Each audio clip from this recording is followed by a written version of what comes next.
Kumusta na tayo doon sa making God your number one so far? Gano'n, huwag na kayo sumagot. Gusto ko yun laliman ninyo ang inyong puso sa pagtatalaga ng sarili. How do you make God your number one so far? So ngayon, kumusta na po tayo dyan sa bahaging yan? At ngayong araw na ito, Sunday, January 31, 2021. Ang ating title, A Gift from God Most People Ignore. Ang title natin ng ating Bible study. This is a Bible study. Hindi ako nagsasermon sa inyo. This is a Bible study. This is a congregational Bible study. Mahalagang maintindihan natin ang Bible. God speak to us through sa Bible. Nung unang panahon, sabi sa Hebrews chapter 1, verse 1, nung unang panahon pa, nangungusap na sa atin ng Diyos, nagsasalita sa atin ng Diyos, sa ating mga ninuno, sa iba't ibang panahon at sa iba't ibang paraan sa pamagitan ng mga prophets, mga propeta. Ngunit ngayon, siya nangusap sa atin sa pamamagitan ng anak. So ito na ngayon ang ating, nasa New Testament na tayo, Jesus Christ is now speak to us through His Word. Siya ang salita. Sa simula pa'y naroon ang salita ay kasama ng Diyos at ang salita ay Diyos. At ang salita ay nagkatawang tao. At nung tanggapin natin ang Panginoong Jesucristo bilang Panginoong at tagapagligtas ng ating buhay, ayon po sa pangako ng Diyos, upang ipakilalang tayo anak, as many as receive Him, to them He gave the right to become children of God. John 1:12, di ba? O, sa Galatians 4:6, upang ipakilalang anak, pinagkalooban tayo ng espiritu ng anak upang makatawag tayo ama-ama ko. Kaya hindi na alipin kundi anak. At sapagkat anak, tayo ay tagapagmana. Meron tayong inheritance. Tayo tagapagmana ayon sa kanyang kalooban. A gift from God that most people ignore. Kaya pag hindi po natin ito naintindihan o kinilala at tayo nabuksan doon, kasabay ng theme na ito na Make God Your Number One this 2021, kasabay nito, binigyan tayo ng Lord ng Word, yung Word of God, Ephesians 1, verse 17 to 18. Nakita nyo naka-highlight yung wisdom and revelation in the knowledge of Him. So, pag binasa natin dito, kaya hina-highlight ko po yung keywords na gusto kong matanim sa isip ng lahat. Ito po ang prayer sa beginning of the year 2021. This is the prayer, ito ang prayer ni Apostle Paul. But this is our prayer. Nabuhat nung malaman ni Apostle Paul na mga kapatid ay nananalig na sa Panginoon, sabi niya, hindi ako tumigil ng kakapipray sa inyo at itong aking pinagpray para sa inyo. So ito ang dapat na prayer natin. Para sa atin, para sa ating lahat. That the God of our Lord Jesus Christ, the Father of glory, may give to you the spirit of wisdom and revelation in the knowledge of Him. Sa pagkakilala sa Panginoon Jesucristo, package deal. In the knowledge of the Lord Jesus Christ, may spirit of wisdom and revelation na andon, kalakip noon. We tend to ignore. Many of the believers ignore. Kaya ang title The Gift from God, most people ignore. Okay? Amen po. Now, ulitin natin. Basahin natin muli at ididiretso na natin to. Okay? Ready? Okay, go. That the God of our Lord Jesus Christ, the Father of glory, may give to you the spirit of wisdom and revelation in the knowledge of Him. The eyes of your understanding. Isa pa. The eyes of your understanding being enlightened. One more time, please. The eyes of your understanding being enlightened. Pause tayo, let's pray. Heavenly Father, dinadalangin ko po as we read this scripture verse, nawa po ang bawat isa sa amin, Panginoon, mabuksan ang mata ng aming mga espiritu, ang mata ng aming puso, ang mata ng aming mga pangunawa, ma-enlighten, maliwanagan. For the spirit of a man is the lamp of the Lord, is the candle of the Lord. Ang espiritu ng tao, Panginoon, na binuhay mo na matanggap namin ang Panginoong Jesucristo, ngayon, Nais mong maliwanagan, nais mong magningning, nais mong makakonect sa iyong espiritu. The eyes of your understanding. Okay, basahin po natin. The eyes of your understanding being enlightened, that you may know what is the hope of His calling, what are the riches of the glory of His inheritance in the saints, and what is the exceeding greatness of His power toward us who believe, according to the working of His mighty power. There is power. But we need to understand. We need to be enlightened. Ang ating spirit needs to be connected. Makakonect tayo. Because if we are disconnected, nagpiplinker, ang ilaw, ang liwanag, kukurap-kurap. Minsan may liwanag, minsan wala. Aandap-andap ang liwanag. So hindi tayo completely na maliwanagan. At ang hindrance, para hindi tayo maliwanagan, ay ang ating flesh. Body.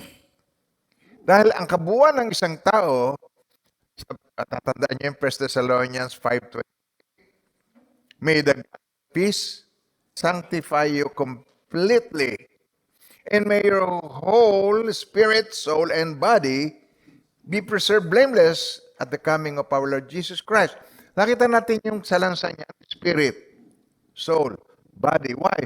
We are created. We are all created in the image of God. And God is spirit, sabi ni Jesus Christ. God is spirit and must be worshipped in spirit and in truth. So if we were created in the image of God, then therefore, we are spirits. At sa Hebrews nakasulat ninyo na tayo spirits, na ang God ay Father of spirits, Ama ng mga spirits. So tayo ay spirits with a soul and living temporarily in this body called tent o tolda sa Tagalog. Panandali ang katawan. Temporary. But most unbeliever, yung mga tao na believers na umaakto na parang unbeliever, body and soul. Natatandaan nyo, may tatakpan ng kamiseta, body and soul. Pagkatapos sabi, ay, may espiritu pala. Later on, tsaka niya malalaman na meron palang espiritu. Ang spirit ang huli. Kaya kung meron tayong kailangan mag-grow, kung meron tayong kailangan na ma-upgrade, ito ang lingwahe, ito yung terminology ng millennial. Itong panahon natin ngayon ay upgrade. Kailangan yung upgrade. Kung meron tayong i-upgrade sa ating buhay, it is our spirits. The spirit man is the real man.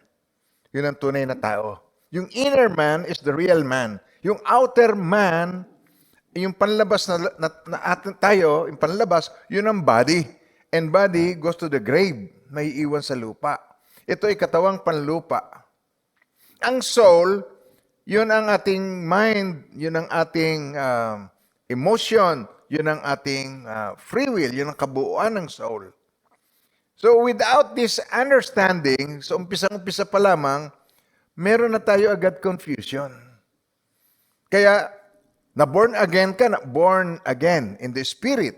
Unless one is born again, he cannot see the kingdom of God. Unless one is born of water and spirit, he cannot enter the kingdom. Tapos sabi ni God, do not marvel, huwag kayong magtaka. So sinabi ko sa inyo, lahat ay kailangang ma-born again. Pero nababorn again, naging tawag ang born again, pero hindi natin alam ang kapangyarihan ng born again o yung dapat na maging pag-uugali, yung character ng born again, and how yung power ng pagiging born again. We don't even know. Kaya kailangan spirit of wisdom and revelation in the knowledge of the Lord Jesus Christ. Kailangan natin ng eyes of understanding, okay, that you may know what is the hope of His calling, what are the riches of the glory of His inheritance. Tagalogin natin itong part na ito. Tagalogin natin yung Ephesians chapter 1, verse 17 and 18. Upang ang Diyos ng ating Panginoong Jesucristo, ang Ama ng kaluwalhatian, ay magkaloob sa inyo ng espiritu ng karunungan at ng kapahayagan. Okay. Panginoong, yung karunungan at ng kapahayagan sa isang ganap na pagkakilala sa Kanya. Sa verse 18, yamang naliwanagan ang mga mata ng inyong puso upang maliwanagan, that your eyes will be open, ang inyong puso, upang malaman ninyo kung ano ang pag-asa sa kanyang pagkatawag, kung ano ang mga kayamanan ng kalawalatian ng kanyang pamana sa mga banal, at kung ano ang di masukat na kadakilaan ng kanyang kapangyarihan sa atin na sumasampalata ayon sa paggawa ng kapangyarihan ng kanyang lakas. Oh, hallelujah. Thank you, Lord. Amen po ba tayo doon? Nanalangin tayo. Thank you, Lord. Lord, open the eyes of our hearts, Lord. Lead us, Lord. Tulungan niyo po kami na makomprehend namin, Panginoon, ang mga bagay na espiritual na amin pong nai-ignore sa aming buhay. Masyado ang aming pagpapahalaga sa knowledge. Knowledgeable kami sa sanlibutan. Knowledgeable kami sa technology. Knowledgeable kami sa academic. Pero Panginoon, ang hindi namin napag-uukulan sa aming buhay ay ang spiritual namin. Patawarin niyo po ako. Help me, Lord. Kahabagan niyo po ako. Hilingin niyo, huwag niyong pabayaan na ako mag-pray para sa inyo. Pray to God. Tulungan niyo po ako. Oh God. Napahalagahan ko ay ang aking laman, ang aking flesh, ang aking emosyon, ang aking nararamdaman. Panginoon, ang hindi ko napahalagahan ay ang aking kalaguang espiritual. Kasi umagang ito, Panginoon, tulungan niyo po kami. In Jesus' name. Amen. Amen. Thank you, Lord. Woo. Praise God. Now, gusto ko pong simulaan natin ito dito sa sinabi ng Panginoong Jesucristo sa John chapter 12. Si Jesus nangusap sa John chapter 12. Dito po sa 24 and 25. Sabi niya rito, truly, truly, I say to you, unless a grain of wheat falls into the earth and dies, it remains by itself alone. But if it dies, it bears much fruit. Ang focus nitong sinasabi ng Panginoon Jesucristo is for our lives to be fruitful. Gusto niya ang ating buhay mabunga. Siyempre, alam niyo po, ang bunga ay depende sa binhi. Kung anong binhi, yun ang bunga. Amen pa tayo doon. Kung yung binhi ay patola, aani ka ng patola, hindi kalabasa. Kung ano yung tinanim mo, yun ang iyong hahasikin. So, mga minamahal ng Panginoon, nice ng Panginoon matutunan natin. Ito ang bunga. Truly, truly, I say to you, unless a grain of wheat falls into the earth, into the ground and dies, it remains by itself alone. But if it dies, it bears much fruit. Tapos sa verse 25, he who loves his life loses it. And he who hates his life in this world shall keep it to life eternal. If anyone serves me, let him follow me, and where I am, there shall my servant also be. If anyone serves me, the Father will honor him. Merong tinuturo ang Panginoon sa atin dito na pag ipinangako niya ang isang bagay, hindi automatic nakakamtam. Merong tayong response sa kanyang love. Meron tayong tugon sa kanyang sinasabi sa atin. Amen po. Kaya yung tugon ng aking puso na awit, napakaganda nun. Yan ay paborito ni Mida yun eh. Tugon ng aking puso sa iyo, Panginoon, ay mag-alay ng papuri at pagsamba. Alam mo yung pagsamba, yung buhay mo, binibigay mo. So, pag atin pong binasa yung sinasabi ng Panginoong Jesucristo sa John 12, verse 24 and 25, sabi niya rito, sa Tagalog nga natin basahin ito. Okay. Katotohanan sinasabi ko sa inyo, maliban na ang butil ng trigo ay mahulog sa lupa at mamatay, ito ay mananatiling nag-iisa. Ngunit kung ito'y mamatay, ay nagbubunga ng marami. Ang umiibig sa kanyang buhay ay mawawalan nito. At ang napopuot sa kanyang buhay sa sanlibutang ito ay maiingatan ito para sa buhay na walang hanggan. Pag ating tinignan niyo sa John 3:16, sapagkat gayon na lamang ang pag-ibig ng Diyos sa sanlibutan, kaya ibinigay niya ang kanyang bugtong na anak, upang ang sumampalatay sa kanya ay hindi mapahamak, kundi magkaroon ng buhay na walang hanggan. Tingnan niyo po, ang nagsalita ay ang Panginoong Jesucristo. Parehong kanyang word. Magkakaiba lang ng verse, pero the word came from Jesus himself. Na yung isa, he who hates his life will keep it for eternity. Makikip niya ang kanyang buhay. Pero ang umiibig ng kanyang buhay, ito'y mawawalan. Pero unless a grain of wheat falls into the ground and it remains alone, how it produces much fruit. Pero ang key, ang pinag-aaralan natin dito, he who loves his life will lose it, and he who hates his life in this world will keep it for eternal life. Paano tayo nagkakaroon ng eternal life? By hating our life in this world. So it will be kept for eternity or by believing Jesus Christ. John 3:16, na-contradict ba ang dalawa? Kaya pag tinignan natin ito ng side by side, makikita natin dito, ano ang sinasabi ng Panginoong Jesucristo? Isa ang nagsalita. Ang nagsalita ay ang salita na nagkatawang tao at naghahayag sa atin ng katotohanan ito. But kung hindi natin iintindihin ang ibig sabihin ng John 3:16, ito po yung word dito, whoever believe in Him. Whosoever believeth in Him. Yung word na yon, believeth in Him. It came from the Greek word pistis. Kaya itong dalawang ito, hindi ito nagko-contradict. Kundi sa halip na nagko-contradict, pinalalakas pa nung isa yung kanyang sinasabi. Yung John 3:16, na ito ang tunay na kahulugan. Yung pistis, okay, ayon sa concordance, it is more than intellectual knowledge. Ito po yung faith sa 4102. Okay, ang sinasabi rito, pistis, it is always. Always, sabi niyo yung word na yun. Always a gift from God. Faith, yung pistis, is always a gift from God. And never something that can be produced by people. In short, okay, yung faith for the believer is God's divine persuasion. And therefore, distinct from human belief, distinct from human confidence. Iba, magkaiba siya.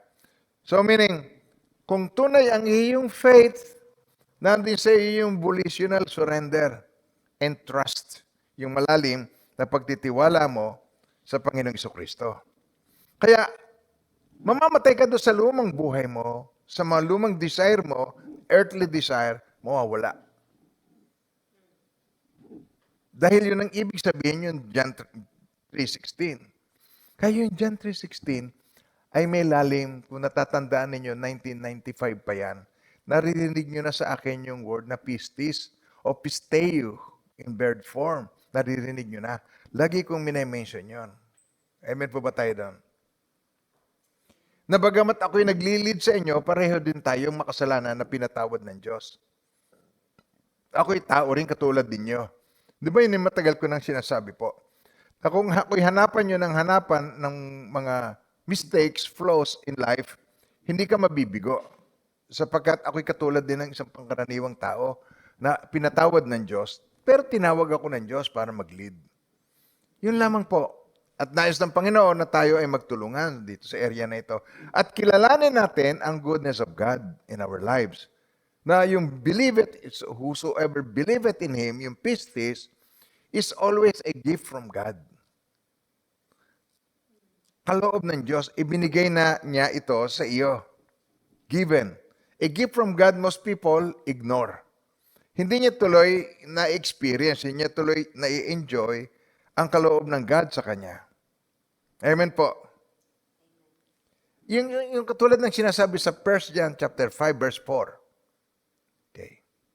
Tingnan niyo po yung 1 John chapter 5 verse 4. Yung nananalig sa whosoever is born of God overcomes the world.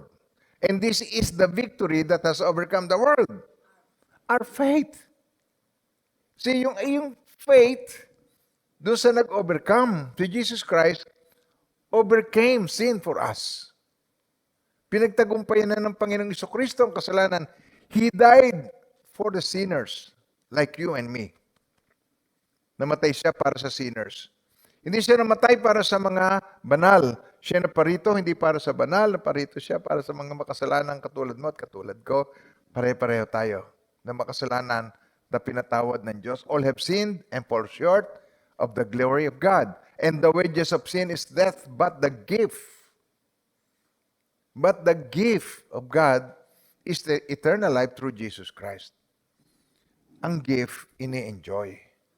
Ang gift ay tinatanggap. Ang gift, ito ay ginagamit. Inahayaan mo na ang gift para ito ay ma-enjoy mo, you use the gift. Amen ba tayo doon? For the wages of sin is death. But the gift of God is eternal life in Christ Jesus our Lord. Amen po. So anong tinuturo sa atin ito? Nagko-compensate. Yung John 12 verse 25, he who loves his life loses it.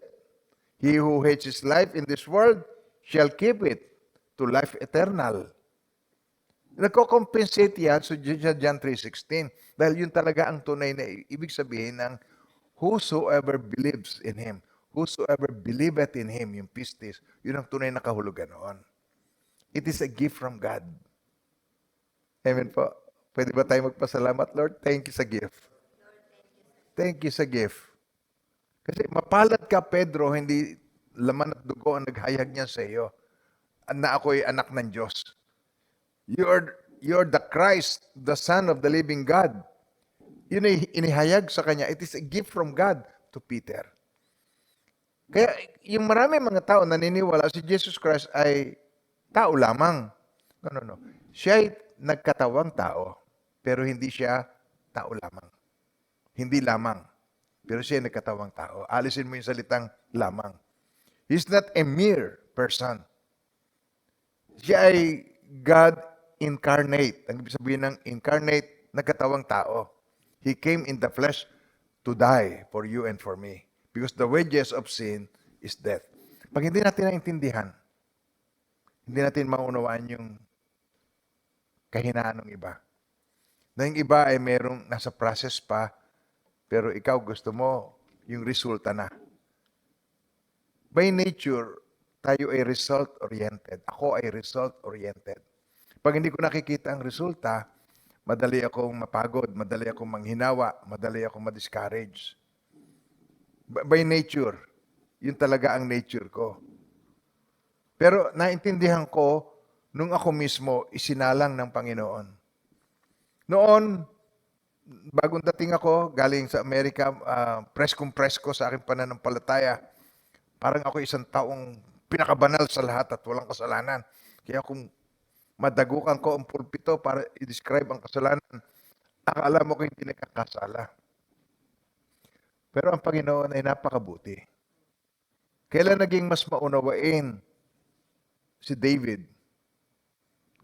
Kailan naging mas maunawain si Apostle Paul? Hindi ba siya killer? Hindi ba siya ay mamamatay ng mga Kristiyano? Pero kailan siya naging mas maunawain? Nung ma-realize niya na yung kasalanang nagawa niya, na-realize niya ay naging kasabwat siya sa pagpatay kay Stephen. Natatandaan ninyo yun?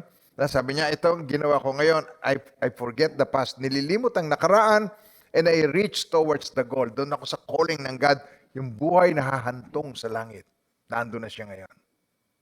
Now, this is a gift from God most people ignore. So, ang isang bagay na hindi natin nakikita o kinikilala sa ating buhay, yung suffering na dinadanas natin is process. Ginagawa ng Panginoon yung process na yon para tayo matuto at makilala natin ang ating sarili. Suffering means of God to mature us. It can be called process of God. Nasa proseso tayo. At yung mga iba na nakasama natin, sila sa proseso. Mahal ng Panginoon, pwede ba sabihin mo yan sa katabi mo, ako'y nasa process. Huhustuhin ako ng Diyos pagdating ng araw. Kaya unawain natin ang isa't isa.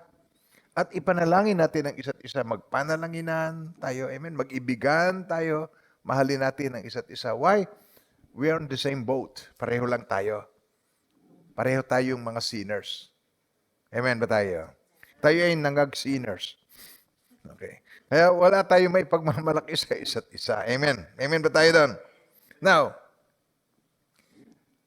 sa bawat suffering na dinadanas ng isang tao,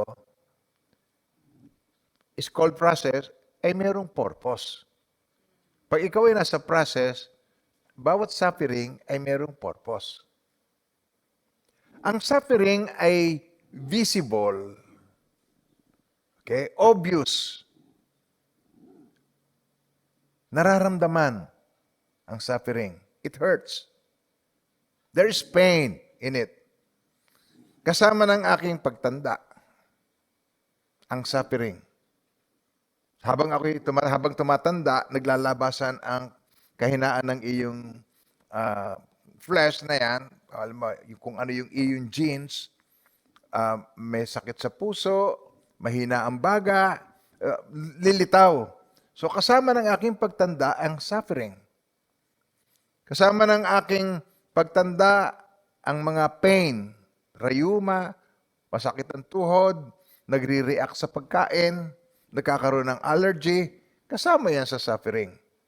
Nag-gets nyo ba ang sinasabi ko? Amen ba tayo doon?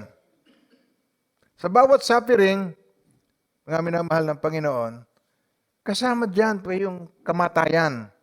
Pag namatay ang iyong mahal sa buhay, makaka-experience ka yung agony, yung pain, yung emosyon, mararamdaman ka. Imagine mo lamang, mahal na mahal mong asawa, binawian ng buhay.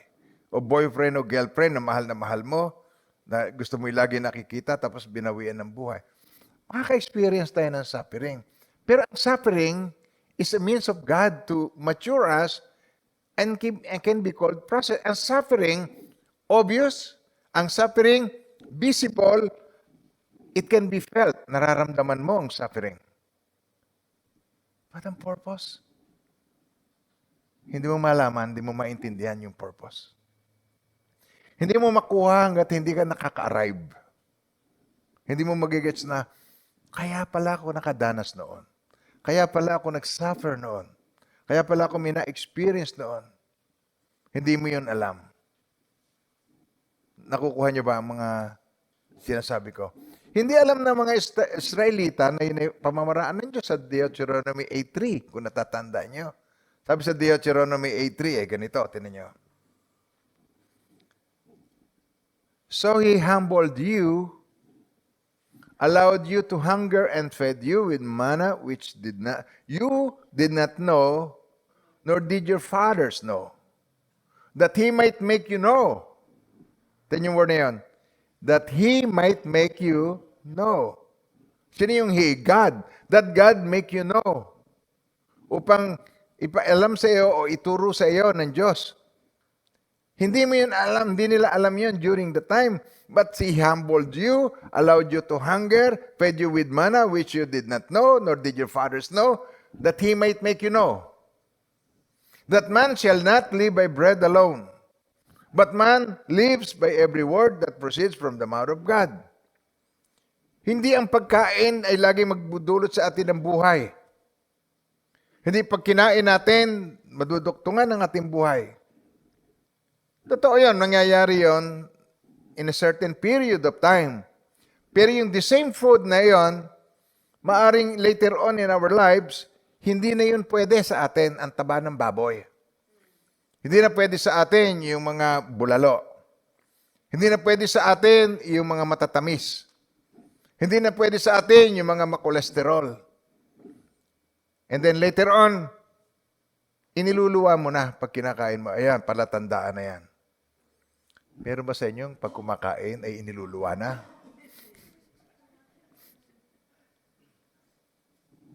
Ibig sabihin nun, malapit ka na makipagkita kay Lord.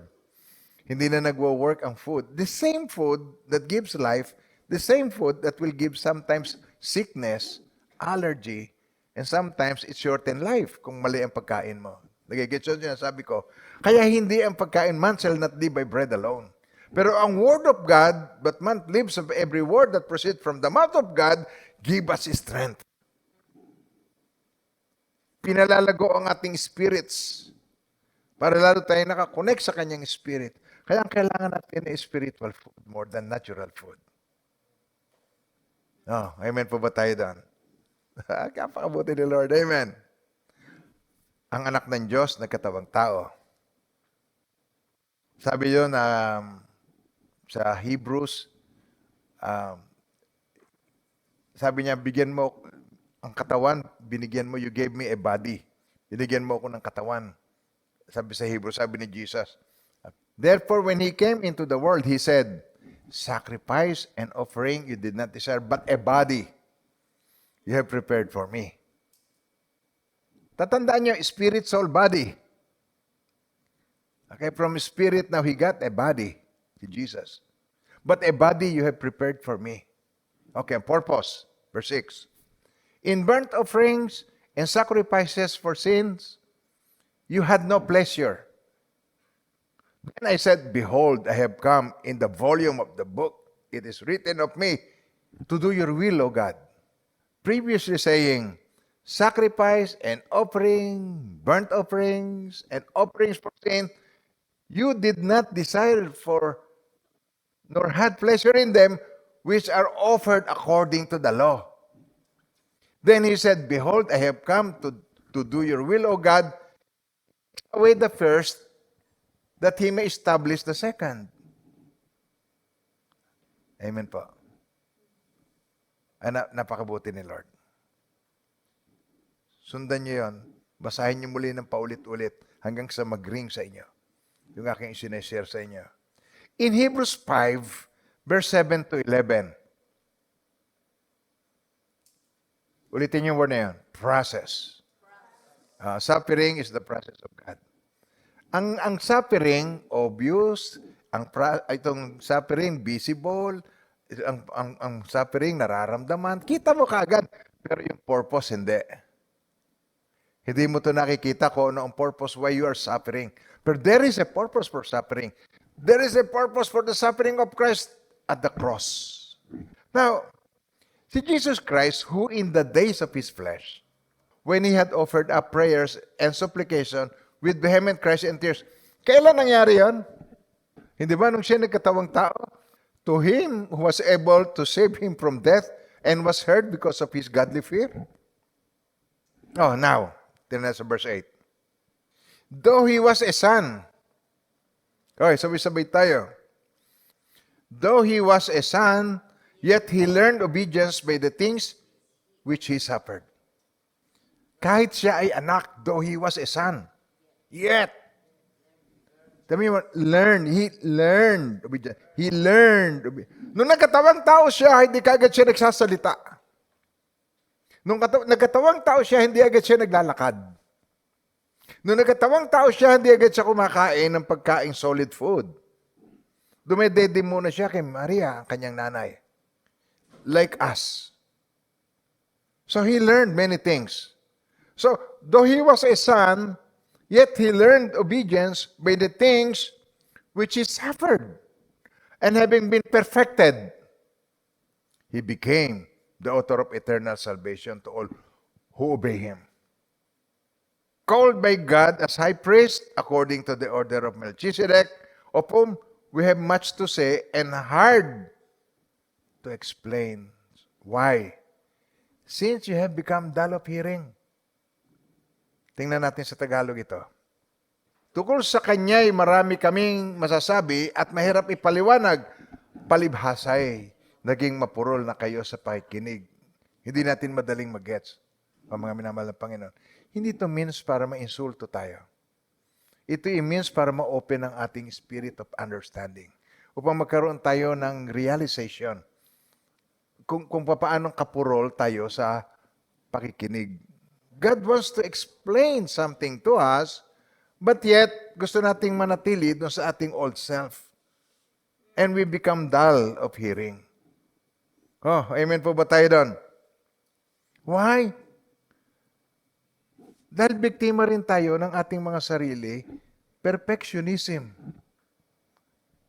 Gusto natin, hindi natin gusto tayo ay naaabala. Kaya kung maabala tayo, it is a suffering. Pag nagpunta ka sa Maynila, kaya umaalis ka ng madaling araw, umalis ka ng 3 o'clock in the morning, ay meron naman palang na-aksidenteng trailer, nakaharang. E di ikaw ay nakabara doon. Alas 8 na ng umaga, nakatirik na ang araw, na andun ka pa rin sa the same na pwesto mo. Pambira.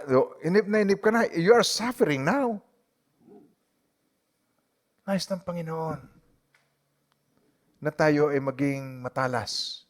Nais ng Panginoon na ating mga spirits bukas ang ating mga mata. Nais ng Panginoon, tayo ay kandila ng Diyos, lamp of the Lord, candle of God. Nais niyan tayo, na-i-enlighten tayo doon sa kanyang gustong ituro sa atin. Most especially, ngayong nasa huling araw na tayo. At alam ko, marami sa inyo, although no New Year pa ito, no New Year's Eve pa ito, may God your number one. Pero pagka tayo nagkumustahan, nga hindi pa nga talaga naman oo. Di ba? Talaga naman oo ba? Hindi pa uli lahat. Gusto ng Panginoon mabuksan ng ating spirits. Gusto ng Panginoon tayo connected sa Kanya. Amen po. And even Jesus Christ learned this obedience through suffering. Gusto niyan tayo, matutunan natin ito. We have to make sacrifices for God. Anything for God is a sacrifice. If it's not a sacrifice, it's not for God, it's for you. Pagka puro enjoyment ka, relax ka, lahat na lang magaang para sa iyo, it's not for God, it's for you. It's for someone else. It's for people, not for God. Kasi ang isipan ko, sabi ng Panginoon, my thoughts are not your thoughts and your ways are not my ways, said the Lord. Ibig sabihin, magtaliwas. Kaya anything for God, sacrifice para sa ating body, sacrifice para sa ating sarili. Hindi yung ganun kadali. Amen po. We have to learn it. Kailangan tayong magsanay doon. I-practice natin yun. Kailangan sanayin natin ang ating sarili doon. Amen po, mga minamahal ng Panginoon. So yung perfectionism, according to sa aking research, is like a mental disorder. Perfectionist ka, huwag mo sasabihin yung ikaw ay perfectionist. The rise in perfectionism is especially troubling because it has been linked to an array of mental health issues. Perfectionist. You want things to be done your way all the time. Pag uupo ka, ganyan dapat, straight body ka, lahat ng gagawin mo, correct. It is a mental health issue. Gusto mo magkaroon ng kasamang perfectionist, hindi ka na makagalaw, hindi ka na pwedeng maging natural, para kang robot. At kalimitan sa mga ganito, yung mga nasa alta syudad, yung mga nakatira sa mansion, na mayroong butler, pati pagkain yan, straight body yan, kakain sa napakaraming plato, iba-iba. At saka ang mga kutsara, iba-iba ang sukat ng kutsara. At pag ginamit mo yung kutsara, use the right spoon. Ganyan yan. Nakukuha niyo ba sinasabi ko? The rise in perfectionism is especially troubling because it has been linked to an array of mental health issues. A meta-analysis of 284 studies found that high level of perfectionism were correlated with depression, anxiety, eating disorder, deliberate self-harm, obsessive-compulsive disorder, insecurities. Ang mga insecure na tao, hindi ka na makagalaw ng ayos. In a way, it is a sickness. Mental sickness. Amen ba tayo doon? Now, sa ibang banda, ito'y nagdudulot ng narcissistic personality. Yung narcissist, alam niyo ba yung mga narcissist? Si Narciso. Now, itong disorder ito involves a pattern of self-centered, hindi mo halata, arrogant thinking. Sa thinking niya, ang tingin niya, mas mahusay siya kaysa iba o mas banal siya kaysa iba. Disorder ito hindi tama. Disorder, it involves the pattern of self-centeredness, arrogant thinking and behavior, lack of empathy. Wala itong habag and consideration, lack of empathy and consideration for other people. Hindi ito kinukonsidera ang iba. Hindi ko naman to word, ni-research ko lang. Hindi ito akin. Hello, nandiyan po tayo, mga minamahal ng Panginoon. Ni-research ko ito para sa atin so we will learn more about itong perfectionism that leads to narcissistic personality.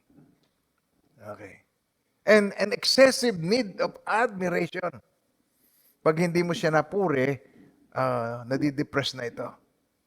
Tandaan niyo si Ahithophel, natatandaan niyo yung talino nito, napagaling mag-advise. Pero nung hindi tinanggap ang advice, nag-suicide. Okay. Kung hindi niyo pa alam si Ahithophel, magsasama pa kayo sa akin ng konti. Okay, makipagkaibigan pa kayo sa akin more para matutunan niyo tungkol kay Ahithophel. Okay. Now, ang suffering kasi, yung old self mo na nagnanasa ng lagi na lamang maayos ang lahat, everything should be okay. Okay? Na hindi ka pwedeng maabala, na pag naabala ka, nagagalit ka. Okay. Umuuwi sa bahay, naiinit ang ulo dahil sa kanyang mga anak. Sabayin mo nga yung mga bata, kagulo-gulo. Gusto ko magpahinga. Pagod ako sa trabaho. Oh, okay, mahal na hari. Ayaw ng magulong bata. Alam niyo ba ang magulong bata ay healthy mga bata? Hello, nandiyan ba kayo? Mga minamahal ng Panginoon. Kung minsan, ang tagal mo yung pinag-pray ang bata, pero nagkaroon ka ng bata, ikaw na naging bata. Hindi mo na maintindihan ng mga bata. Ang bata ay malaro, ang bata ay malikot, ang bata ay mautita. Lahat na lang itinatanong. Yan ang bata. Lahat curious yan sa lahat. Pati mga punla, dinidilig yan ng downy. Yan ang bata. Pero gano'n ang mga bata po, mga minamahal ng Panginoon. At tayo dumadaan sa process, hindi pa tayo nagmamature, di bata. Wala sa edad ang bata. Kung minsan ikaw, matanda pero abata. Abata, batuta pa rin. Hindi ka pa rin talaga tunay na nag-grow kasi ang maturity is not by age. Meron batang nagmamature kaagad at meron namang late bloomer. So mga minamahal ng Panginoon, titiisin mo yon. Dadanasin mo yon yung process ng ibang tao na maghintay ka. It will produce patience in you. Yung love ng God, magkakaroon ka ng patience. Tuturuan ka ng Lord na magkaroon ng patience. Hindi sa 2 Corinthians 4. Tayo niyo po. Verse 16 to 18. Therefore, we do not lose heart, even though our outward man is perishing, yet the inward man is being renewed day by day.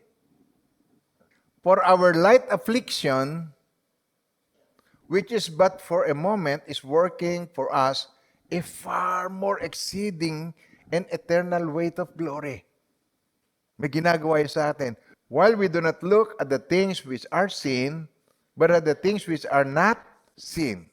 For the things which are seen are temporary, but the things which are not seen are eternal. Ang mga spiritual na bagay ay eternal.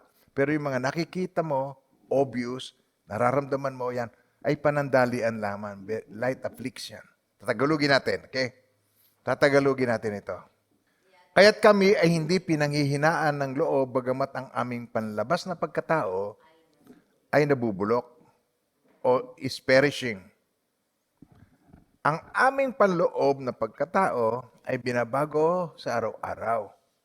Sapagkat inihanda tayo nitong magaan at panandaliang kapigatian. Sa pa, magaan at panandaliang kapigatian. One more time, please.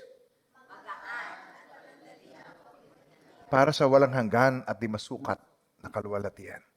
Yun ang naghahanda sa atin. Yung process na yon.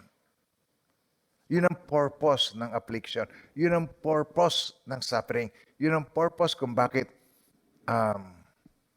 nangyari yan kay Joseph.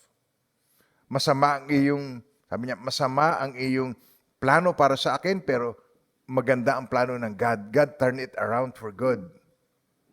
Natatandaan niyo sa Genesis 50, verse 20? But as for you, you meant evil against me. But God meant it for good in order to bring it about as it is this day to save many people alive. So, kinailangan niyang dumaan doon sa process na yon para yung purpose.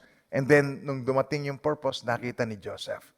Pero hindi pa niya nakikita, hindi nababago ang kanyang pananaw. Hindi nababago ang kanyang tiwala. Hindi nababago ang kanyang connection. Connected ang kanyang spirit sa Spirit of God. Why? Nangungusap ang Diyos sa kanya tungkol sa panaginip na i-interpret niya. Nangungusap ang Diyos sa kanya tungkol sa continence ng mga kasama niya sa jail. Nangungusap niya, bakit malungkot ang mukha mo ba? Nai-interpret niya. Patuloy na nangungusap ang Diyos sa kanya. Hello? Nandiyan ba tayo mga minamahal ng Panginoon? So, pag may nangyayari sa atin, sometimes evil things happen to us. Okay, laban sa atin, may plano ang Diyos. Hindi ka pa rin nawawaglit sa Panginoon. You meant evil against me, but God meant it for good in order to bring it about as it is this day to save many people alive. To God be the glory for all the things He has done. Woo! Amen. Yun ang kanyang pamamaraan. A gift from God, most people ignore. Kaya yung ating pananampalataya is a gift from God. Salvation is a gift from God. Jesus Christ is gift from God. Nagkatawang tao siya para tayo ay tubusin. Mga minamahal ng Panginoon, let us enjoy the gift of God. Amen po. So, ganito po yan. Pag dumaranas tayo, Panginoon, malalampasan ko ito. Hindi naman ako nawawaglit sa iyo. Kasama kita, nangako ka sa akin. Hindi mo ako iiwan, hindi pababayaan man. Kasama mo ako maging sa huling sandali. Pakabuti ng Panginoon. Amen. God meant it for us to be together. Magsama-sama tayo dahil tayo magkakatulungan. Hello? Nandiyan ba tayo? Ang dalawang tao magkakasama, pag isa ay nadapa, mayroong magbabangon sa kanya. Pag malamig, mag-iinit, pag magkatabi sila. Ito yung nakatutulong sa atin. Nagigets ba ako mga minamahal ng Panginoon? Pero kumisan, iniintindi natin nagsasuffer tayo doon sa tao na hindi natin katulad. Ikaw yung laging mas mabait kaysa kanya. Hello, nandiyan ba tayo? Laging ikaw na. Lagi ikaw ang magaling, ikaw ang marunong, ikaw ang mahusay. Ikaw na. Nagigets ba ako? All-knowing. Sa kwentuhan, lagi na lang siya nakabangka. All-knowing. Nagigets ba? Sinasabi ko, mga minamahal ng Panginoon, matutunan na natin ngayon to get along with one another. Ayan po. Because ang bawat isa sa atin is a gift from God that most people ignore. Ang asawa mo is a gift from God, pero ini-ignore mo. Kung wala yung asawa mo, hindi ka matututo ng patience. Amen ba tayo doon, mga minamahal ng Panginoon? Now, meron isang pagkakataon na i-share ko na sa inyo ang John 12:24 to 26. Pero dito, himayin natin dito sa pagkakataong ito. Ang titingnan natin dito, yung 4 na promises at saka yung 4 na premises. For every promise, there is a premise. Ito po yung mga demands, ito po yung kailangan nating itugon. Okay. Most assuredly I say to you, unless a grain of wheat, sabi rito, falls into the ground and dies, it remains alone. But if it dies, it produces much grain. Okay, so 25. He who loves his life will lose it, and he who hates his life in this world will keep it for eternal life. Okay. Tuloy po natin, verse 25, 26. If anyone serves me, let him follow me. And where I am, there my servant will be also. If anyone serves me, he my Father will honor. So ito yung apat na ito. Your life will bear fruit. If it falls like a seed into the ground and dies, kailangan mamatay tayo doon sa ating impatience.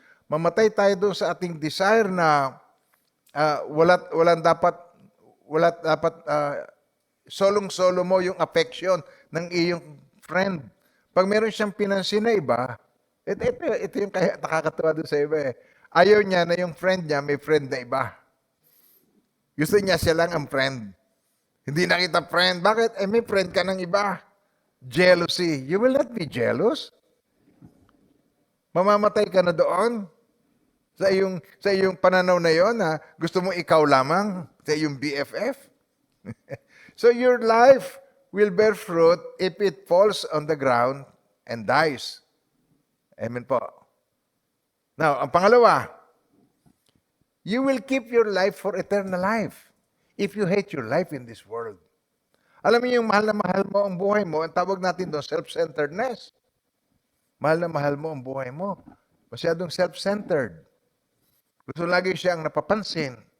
So you will keep your life for eternal life if you hate your life in this world.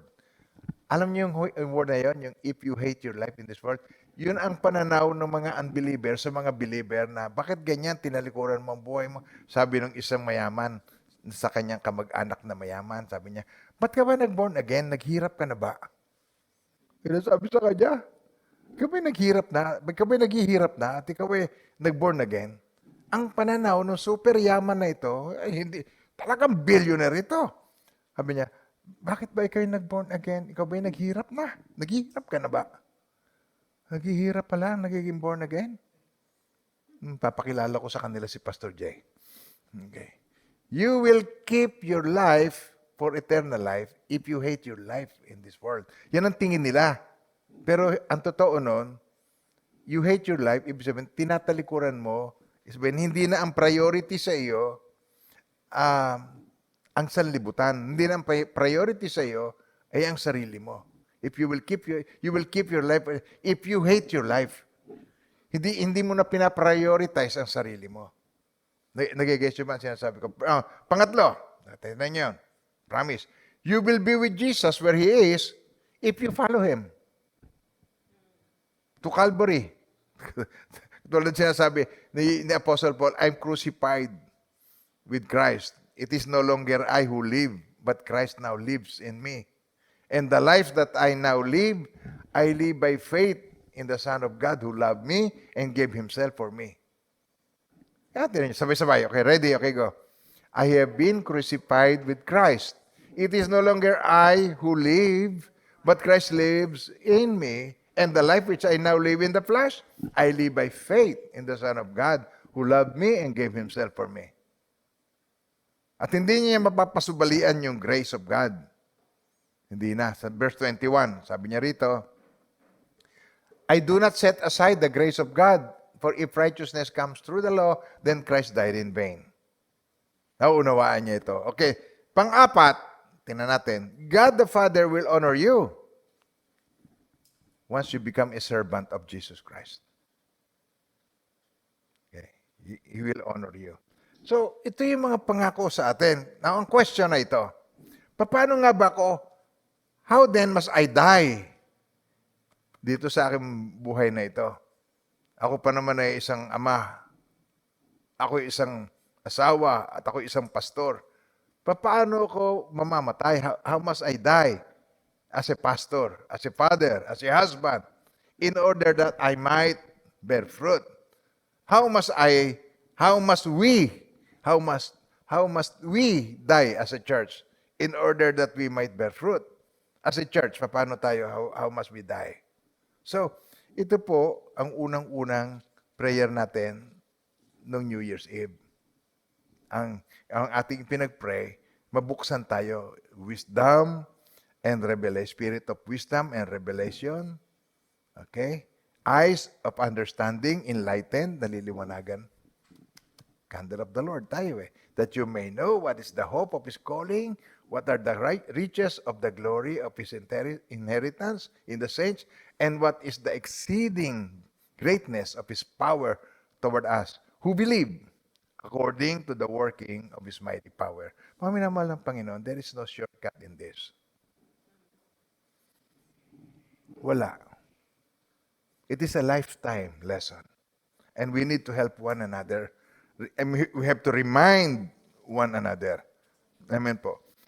Kailangan sama-sama tayo rito. Ito, sa Galatians 6:14, even Apostle Paul learned this. Sabi niya, but God forbid that I should boast, except in the cross of our Lord Jesus Christ, by whom the world has been crucified to me and I to the world. Yung tinignan natin kanina sa Galatians 2:20 and 21. I am crucified with Christ. It's no longer I who live, but Christ live in me. So, paano? Well, mga minamahal ng Panginoon, it is commitment with the Lord. Amen po. 2 Peter chapter 1, verse 3 to 4. Okay. Pag sinabi mong you hate self, hindi na ang self ang priority. Pag you hate, unless one hate yourself. If you love yourself, you will lose it. If you hate yourself in this world, you will keep it for eternity. Now, hating self, hindi yan ang ipaprioritize natin. Our lives, yung ang paprioritize natin, we love each other. Kailangan matutunan natin, ibigyan natin ng isa't isa. Ang gusto natin lagi ay tumulong. Ang gusto lagi natin, sila'y mabigyan natin ng encouragement. Hindi i-put down, kundi encouragement. So sa 2 Peter chapter 1, verse 3 to 4, ito na. As His divine power has given to us all things that pertain to life and godliness. Given, sabi mo na yun, given to us. Sabay-sabay. Given to us. As His divine power has given to us. Ano yun? All things. Wala na tayong hanapin pa. All things that pertain to life and godliness through the knowledge of Jesus Christ, who called us by glory and virtue, by which have been given to us, sabay-sabay, given to us, exceedingly great and precious promises, that through this you may be partakers of the divine nature, having escaped the corruption that is in the world through lust. Amen po. So, this is, kung tatanungin natin, paano natin gagawin ito? We have to do something. We have to add. Sabi rito sa 2 Peter chapter 1, verse 5 to 7, for this very reason. Ito yung growth na kailangan natin. But in order for us to do this, we need to do something to it. But also for this reason, giving all diligence. Sabihin yung word na yun. Giving all diligence. Add to your faith. Who will add? Ikaw. Sabi mo, ikaw mismo. But also for this very reason, giving all diligence, add to your faith virtue. To your virtue, knowledge. To knowledge, self-control. To self-control, perseverance. To perseverance, godliness. To godliness, brotherly kindness. And to brotherly kindness, love. Yun ang kailangan nating idagdag. At ang magdadagdag, tayo rin mismo, araw-araw natin, ipapractice ito. Amen po. Bakit natin kailangan gawin yun? Para hindi po tayo nagmamalaki. Galatians 6:14, but God forbid that I should boast. God forbid that I should boast, except in the cross of our Lord Jesus Christ, by whom the world has been crucified to me, and I to the world. Amen pa. So, na-enlighten tayo. Panatilian niyo ang ningas ng liwanag. Nagliwanag tayo, naintindihan. Pero pag ingatan po tayong lahat ng Panginoon, manatili tayo doon sa mga lessons na ito ng ating mga spirits. Keep on connected to the Spirit of God. For the spirit of a man is the candle of the Lord, is the lamp of the Lord.